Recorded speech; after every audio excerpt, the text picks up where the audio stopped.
Assalamualaikum Sobat Lisan. Apa kabar hari ini? Penuh semangat. Sobat, setiap manusia menginginkan untuk menjadi lebih baik dan memiliki sesuatu yang baik adalah fitrah yang diberikan Allah kepada manusia. Setiap hal yang diinginkan pasti akan terpintas di dalam pikiran manusia. Akan tetapi, kita harus ingat bahwa keinginan tersebut jangan sampai hanya membuat kita berangan-angan, bahkan membuang-buang waktu. Dalam surat An-Nisa ayat 119 dituliskan bahwa setan berjanji kepada Allah untuk terus menggoda manusia. Salah satunya dengan membuat mereka berangan-angan kosong, sehingga manusia lalai terhadap perintah Allah. Berangan-angan hanya akan membuang waktu, dan hal tersebut merupakan salah satu bentuk godaan setan untuk menyesatkan manusia. Oleh karena itu, hendaknya kita segera memohon ampun ketika terjebak dalam angan-angan kosong tersebut. Lalu, jika tidak boleh berangan-angan, lantas apakah kita tidak boleh bercita-cita?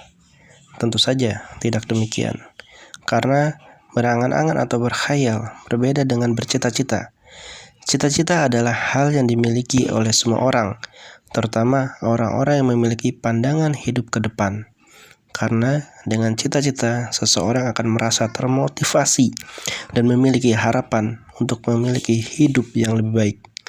Cita-cita membuat kita melihat ke depan dan merencanakan sesuatu, yang berarti kita melakukan ikhtiar ataupun usaha agar kita dapat mencapai keinginan tersebut. Apa saja yang bisa kita lakukan sebagai orang yang beriman untuk menggapai cita-cita yang diridhoinya? Pertama, membuat rencana dan menyerahkan segala sesuatu kepada Allah. Rencana adalah salah satu hal yang terpenting dalam hidup. Orang yang tidak memiliki rencana dapat diibaratkan seperti air yang hanya mengikuti arus, sehingga mudah terombang-ambing dan tidak tentu arah. Membuat suatu perencanaan merupakan langkah awal untuk mewujudkan keinginan atau cita-cita. Rencana akan membuat kita mengerti langkah apa yang harus kita ambil sepanjang perjalanan berikhtiar. Berencana adalah tugas manusia sebagai bentuk usaha yang harus dilakukan. Namun, orang yang beriman tidak hanya sekedar berencana, akan tetapi kita perlu menyerahkan segala sesuatu kepada Allah, atau dengan kata lain, kita percaya bahwa Allah melihat setiap usaha kita dan pasti memberikan jalan dan hasil yang terbaik. Dengan demikian, kita telah meningkatkan ketakwaan kita kepada Allah dengan terus berusaha dan menyerahkan segala sesuatu kepadanya. Kedua, meluruskan dan memperbaharui niat. Sebagai orang yang beriman, kita perlu memiliki visi.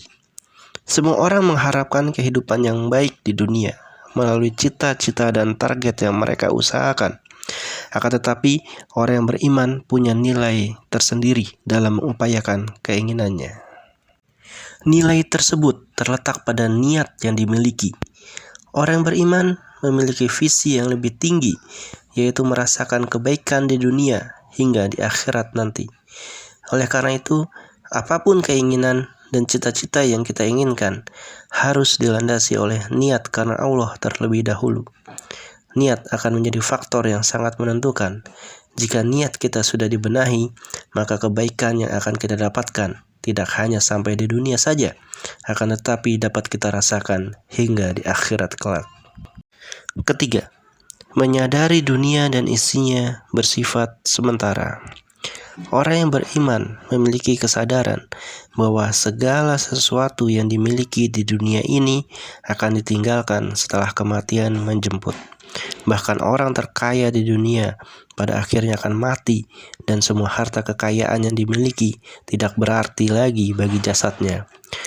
Tidak menutup kemungkinan bahwa manusia yang ada di muka bumi memiliki cita-cita tertentu, seperti ingin membeli kendaraan dan rumah yang bagus, ingin memiliki usaha yang sukses, atau ingin melanjutkan studi ke tingkat yang lebih tinggi.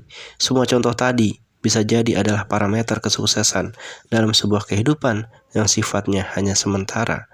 Namun tidak ada salahnya jika seseorang menginginkan kehidupan yang baik di dunia dengan syarat tetap berprinsip pada ketentuan Allah. Keempat, Meminta doa dari kedua orang tua. Orang tua adalah orang terdekat dan orang yang paling pantas untuk kita hormati, terutama seorang ibu. Keridhaan Allah juga tidak akan terlepas dari keridhaan orang tua, sehingga sudah sepatutnya kita selalu menjalin komunikasi dan memberitahu kedua orang tua kita mengenai hal-hal yang akan kita rencanakan dan usahakan untuk kedepannya. Doa dari orang tua adalah salah satu kunci keberhasilan seseorang. Oleh karena itu, jangan pernah berjalan sendirian dan melupakan jasa-jasa mereka. Jika kita menanyakan balasan apa yang ingin mereka peroleh dari segala upaya dan jerih payah mereka selama mengurus dan membesarkan kita, maka mereka tidak akan menjawab untuk diberikan materi dan lain sebagainya. Namun, hal yang sangat mereka inginkan adalah anak yang dibesarkan bisa menjadi orang yang sukses dan bermanfaat bagi orang banyak, serta menjadi anak yang dapat menambah timbangan kebaikan dan menyelamatkan mereka di akhirat nanti. Sobat, memiliki berbagai cita-cita adalah cerminan seseorang yang memiliki pandangan hidup ke depan dan punya keinginan untuk menjadi lebih baik. Sebagai makhluk yang diciptakan oleh Allah, sudah selayaknya kita menyerahkan segala bentuk usaha kita kepada Allah dan meniatkan semua hal yang kita lakukan di jalan yang benar dan hanya karena Allah. Dengan demikian, seseorang tidak hanya akan memperoleh kesuksesan di dunia, namun juga akan memperoleh kehidupan yang baik di akhirat kelak.